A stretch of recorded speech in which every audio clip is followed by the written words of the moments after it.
we'll review that later. SMR. Now, it is only SMR if it occurs in C3 and C4. You only call it SMR if it is C3, C4, or CC. Only SMR at C3, C4, but CC. Otherwise, it's beta. Okay, because it's called the sensory motor rhythm, which occurs in the sensory motor cortex, C3, C4, CC. So, do not call it SMR with its frontal, occipital, parietal, okay? Because then you will get crucified for it.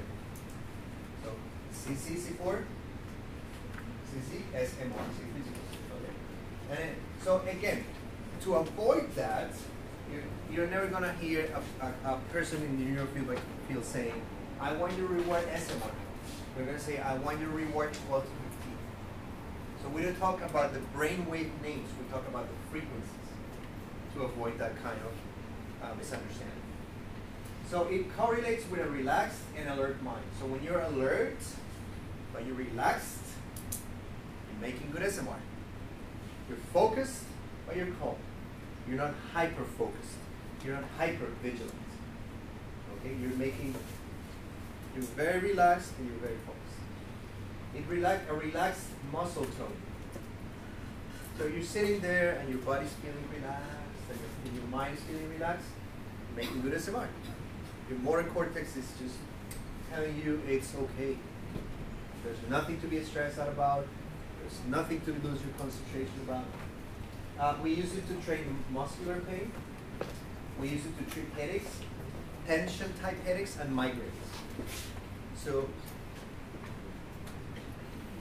in some cases, not always, but in some cases, you will see a lot of theta slowing at T3, which is indicative of migraine.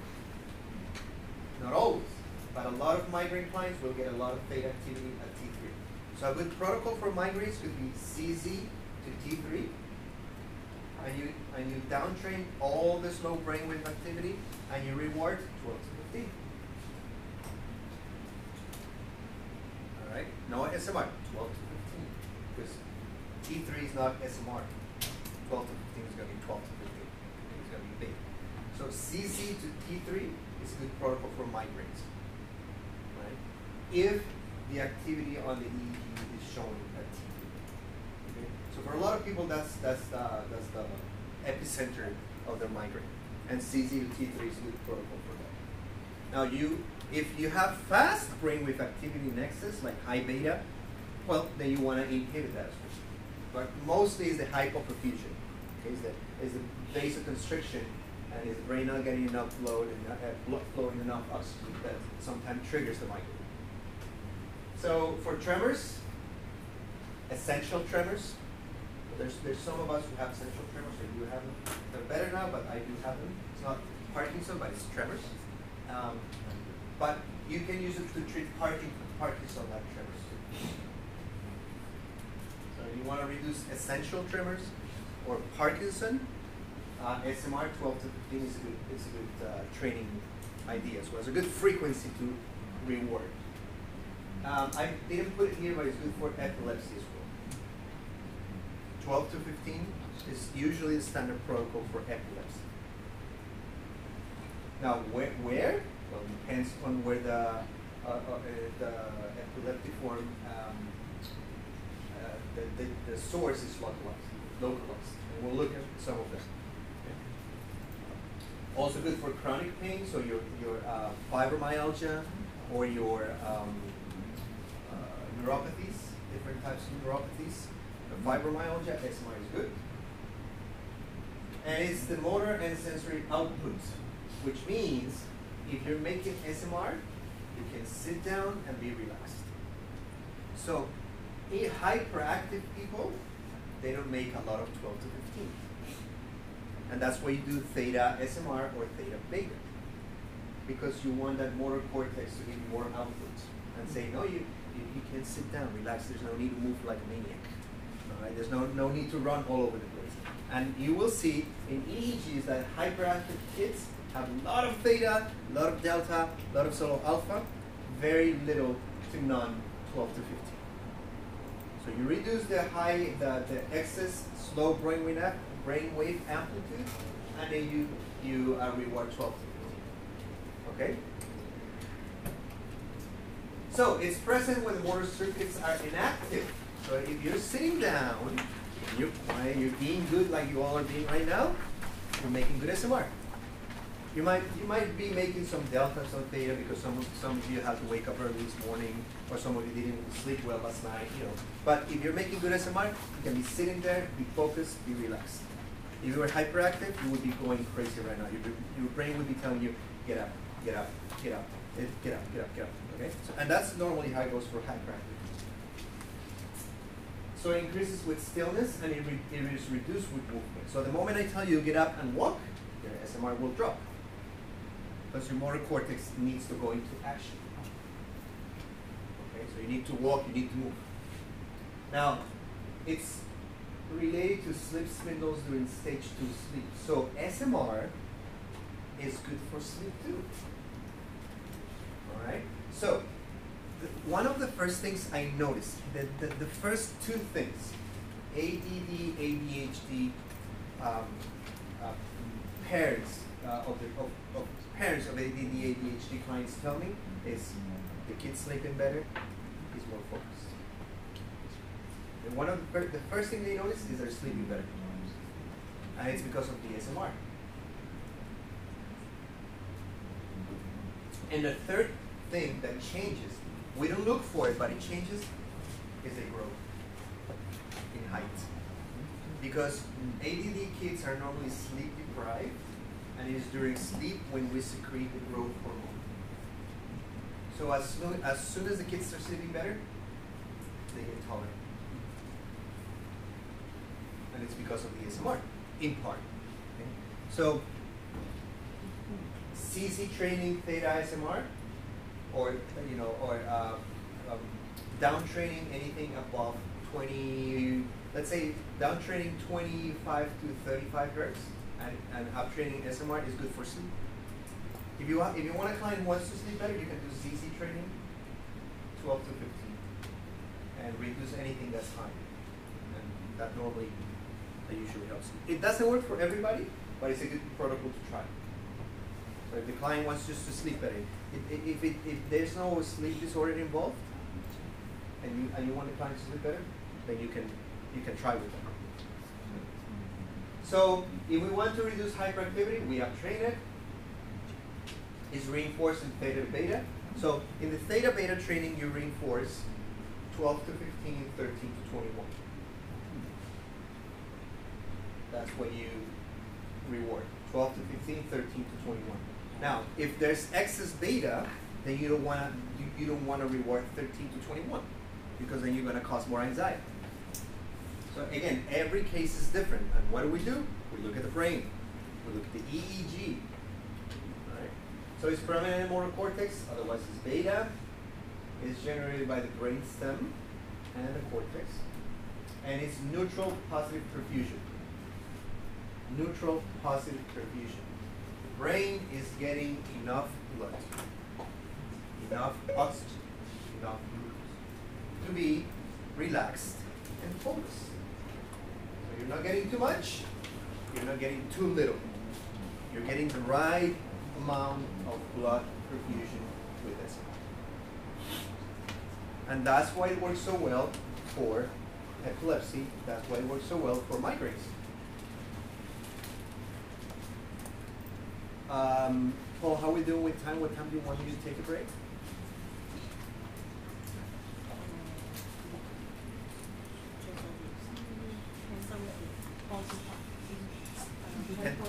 10:45. Please remind in case I keep going. So that's what it looks like. So it's an alpha type rhythm, but it's a lot smaller in amplitude because it gets faster. And remember, C3, CC, C4. Otherwise, it's beta. All right. Now we have beta 13 to 21. This is the range that you normally want to train for ADD, ADHD, or focus or concentration. So this rhythm is good for information processing. Now, if it is too rhythmic, then it can cause anxiety, it can cause hyperarousal, and it can cause inattention. So again, for the ADD, ADHD client who does not have excess 13 to 21, you inhibit 4 to 8, and you reward 12 to 15, 13 to 21. If the client has excess beta, do not reward it, because then you're going to make them more anxious. All right, so you have to be very mindful and very careful of those things. You're going to make them very anxious, very more anxious than they are, more so than they are. Active, focused, mental and physical stamina. So if you're low on energy, the fibromyalgia people, the chronic fatigue syndrome people, you want to uptrain the 13 to 21 range. Because you want to wake up that brain. You want it to be extra energized. Right? Remember, you need to rule out heavy metal poisoning or any type of inflammation. That's very important. So that's why our friends, the neurologists and the MPs are for, because they know it better. So, you know, we can set up a team practice where they look at the medical stuff, they do some neurofeedback. You know, as psychologists, I look at the EEG, but I always refer to the neurologist. It is the neurologist who signs the report. As a psychologist, I cannot say anything. So I don't talk diagnosis. I just talk interpretation. It is the neurologist. So I have a neurologist in my team who I refer to and I send the clients. So it's if it is too much, we have insomnia. So a lot of people with sleep disorder are going to have a lot of beta and high beta in their EEGs. They close their eyes and you see the beta going insanely fast. All right. And hyperactivity. So it's one of the subtypes of ADD subtypes. Too much beta. Too much 13 to 21, 25 to 36, and so on and so forth. So that's another subtype. Now, if it is a healthy rhythm, then it's arousal is not hyperarousal. Okay, it's the proper arousal, which means you're focused, thinking, and it's using the theta beta ADHD assessment. So again, it's a good measurement of arousal. Is the client hyper-aroused or is the client hypo-aroused? Do we need to bring down the arousal? Do we need to bring up the arousal? Do we need to wake up the brain or do we need to cool down that brain? All right. So far, so good? Okay. So anything rhythmic above 10 hertz is considered beta. And then it's focused analytical thinking. Again, you're sitting there, you're paying attention, you're understanding what's being explained to you, and it's making more sense now. You go, okay, so neurofeedback is not as scary as I thought it was going to be, and it's not as frightening, and there's hope for me to learn this. You know, that's the beta state. Okay? Now, we need to use proper filters because an EEG can be confused with EMG. So if you don't know how to read EMG in the EEG, you're going to think it's beta. And it's not beta, it's muscle tension. Okay? So it's predominantly frontal because it's a rebound effect. So the beta is a rebound learning effect. So once the information takes processing, the information bounces back to the frontal lobes and we make beta. And that's where our learning takes place. If it is the right rhythmic activity. If it is too much, then we're going to have depression or anxiety or anger issues, brain tumor, bipolar disorder, anything. But it can be related to making too much blood, hyperperfusion. So as we have hypoperfusion, we have hyperperfusion, and we need to bring it down. And again, there is 1, 2, 3, 4, 5, 6, 7, 8, 9, 10, 11, 12, 13, 14, 15, 16, 17, 20. Around 20 hertz.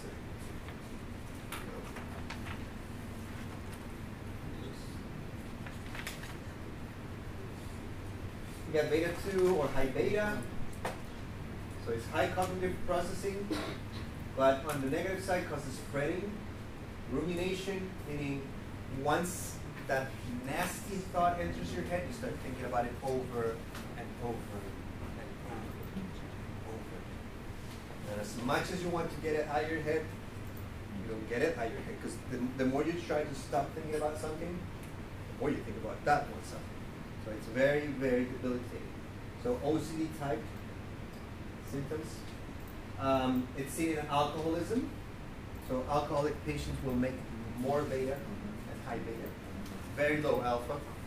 So for alcoholism, alpha is a good uptraining alpha.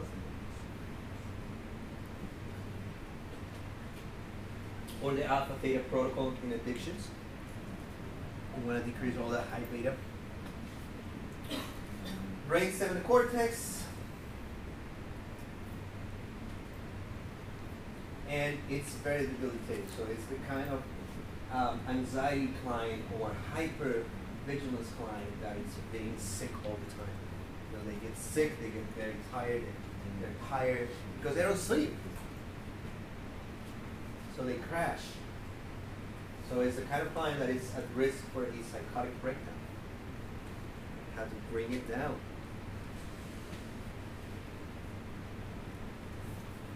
So in cognitive tasks, it helps us to evaluate the stimulus that we're presented and make a decision. So beta is good for decision making. Okay. We evaluate the choices that the environment presents us with, and we make the right choice if everything's going well. Okay?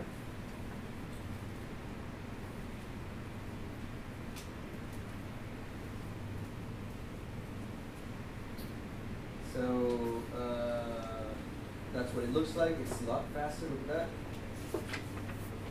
Smaller in amplitude and faster in frequency. Now, when you have a client with a lot of beta and high beta in the EEG, so let's say you're doing 19 channel assessments or 1 or 2 channel assessments, and you see the beta and the high beta being prominent, the first thing you need to rule out is benzodiazepines. Because benzodiazepines will increase beta. Okay? So things like clonazepam and medications like that that have benzodiazepines will increase the beta. So you need to rule out that it's medication, it's a medication effect. If the client says, I don't take any medication, then it's real beta. So it's also important to know what medication increases or decreases certain brain bacteria, but benzodiazepines are very involved in this. So gamma, it's for problem solving. You see bursts. You see discharges of alpha when you're doing problem solving. If it's low, then we have learning and cognitive disabilities. So we can train the gamma range. It's not too talked about. A lot of people don't train it, but it can be trained with to help with cognitive and learning disabilities. It helps with cognitive processing and information coding. So if you want to encode what you're learning and use it later properly, optimally, then you need gamma. All right? That's what it looks like. Very fast. Now it's also related to meditation. So they've gone to Tibet and they've done recordings of monks doing meditation and they go into a gamma rhythm. So it's related to mindfulness as well.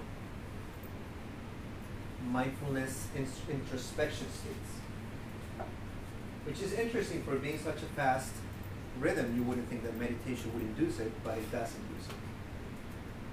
And in turn, it helps with memory encoding and memory consolidation. So meditating has good benefits for learning and it can be used in conjunction with neurofeedback. And if you think about it, neurofeedback is a form of meditation because you're inducing theta gamma states and you're consolidating it. So it's not your traditional meditation in the sense that you're not being introspecting, but you're inducing those states and therefore creating somewhat of a similar state within it. So we have posterior alpha again. It's an idle state or a neutral state. If the client has too much occipital alpha with the eyes closed, it's an attentional problem. So too much alpha with the eyes closed is one of the ADD, ADHD subtypes. It's a distortion of reality for that person. So let's say I'm talking right now and you're listening to me talk, and if you start making too much alpha right now, I'm going to start and then when the alpha desynchronizes, I sound normal again, and when it synchronizes, so it's, if you ask that to the client, if you ask the client with too much alpha on the back, when you're listening to something, when you're attending something, do you get a distortion in your reality? They go, yes. Okay? Maybe it's not as dramatic as I was explaining, but there's a distortion of time and space for those people. So what happens, they space out, and they stop understanding what you're telling them. All right, so that's one of the subtypes. So we got neurhythm. Neurhythm is observed in ASD, autism spectrum disorders. But about 20 to 30% of autistic spectrum disorders, or people in that category, will have mu in their EEG. It's a problem with the mirror neural system. So empathy, social skills, social interactions go out the window. They don't function properly. It's also seen in ADHD. So neurhythm it's one subtype of ADHD. And it's normally the hyperactive. People with mu, ADHD people with mu are going to be more hyperactive. And it's dysregulation of the frontal cortex. So if you have mu in one of your clients, it could mean that the frontal cortex is dysregulated. It shuts down. Okay? Now, not all mu is bad. You can find it in athletes. You can find it in healthy, quote-unquote, normal clients. And what it means is that those clients, such as athletes or healthy clients who produce mu, have a very, very, very keen ability to focus and isolate distractions. So those are your clients that can focus very well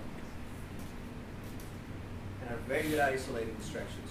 So the athlete who is in the zone, or even if you're doing something and you're working on a paper and you're writing and the ideas are flowing and you're in the zone, it could be that you have mu and it's inducing that state. So mu can be helpful to the client as well. It's not always bad, right? And in trauma, it's related to dissociation. And I have a colleague from Spain who sends me a lot of EEGs, and he does a lot of work with foster kids and adopted children. And 90% of them have mu in the EEG. And it is because they were taken away from home so early, they didn't have time to bond with the mom. That is a dysregulation of that neural system, that frontal cortex. So those are children who are low in empathy, flat affected. Some of them have psychopathy type symptoms, detached emotionally, flat affect, no regard for the consequences of their actions, and it's normally the mu. And when we start treating the mu, there's behavioral changes. So they become more connected with the world, they socialize more, the behavioral problems reduce. So mu can be good or bad depending on how you look at it. So the alpha power decreases with age, between, as we get older, and that's the peak alpha frequency. Below 10 hertz for people younger than 10 is okay. Older than 10, we expect it to be 10 or more. The higher, the better. So if you have somebody with a peak alpha frequency of 11 hertz. It's very good, it means they're very smart. But it's interesting because you will see people with ADD, ADHD with very high peak alpha frequencies. So it means they're smart, but they cannot focus because they have a lot of slow brainwave activity getting in. So not everybody who's AD, ADHD would have a lower IQ. They probably have a high Q. It's just that they don't know how to harness that power. They don't know how to balance it out. So it's a neuromarker for cognitive functioning. So it's a good indicator of the cognitive state of your client. Now, depression, we have a frontal alpha asymmetry. That's the most common neuromarker, meaning that clients with depression will make more alpha at F3 than F4. That alpha will be higher at F3 than at F4. But that's not the case for everybody. There's some alpha which could be midline, there's some alpha which could be occipital, temporal, and we'll look at some of those EEGs. Okay? But for the most part, it's one of the neuromarkers.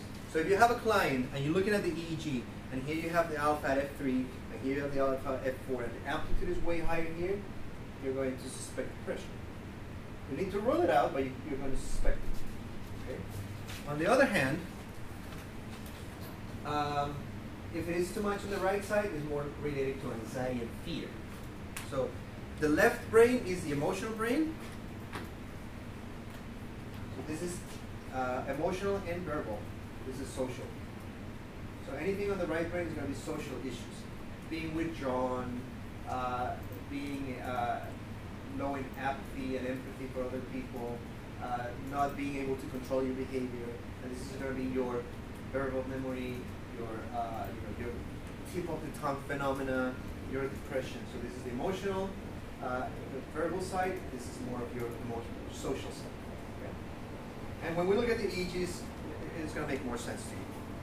But it's just to give you a general idea.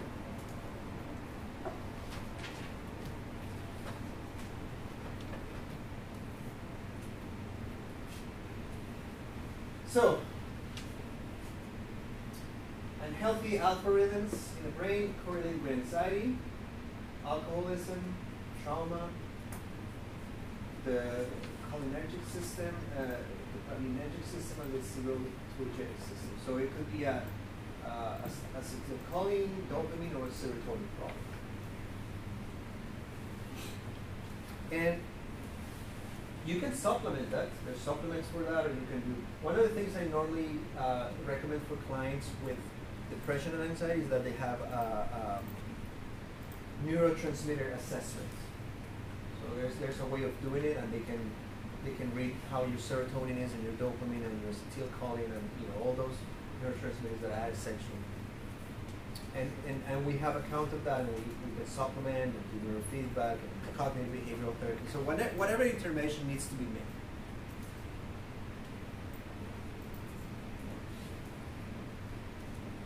So the beta, again, it's limbic system, and it's a biomarker for anxiety. It's a neuromarker for Parkinson, anything that's trauma related or limbic system related. Okay. Now, in response to task is a neuromarker or a good biomarker to assess cognitive deficiencies. So things are learning disabilities, dyslexia, low brain processing speed, all those things. In basal ganglia, it's a good measurement of anxiety.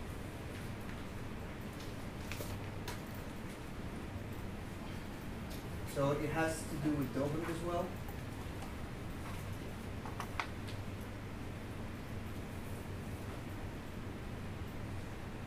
In the vertex, FZ, CZ, you could correlate with anxiety, you could correlate with OCD, definitely with emotional regulation. So the clients who have poor emotional regulation, whether it is that they get depressed or that they have anger management issues.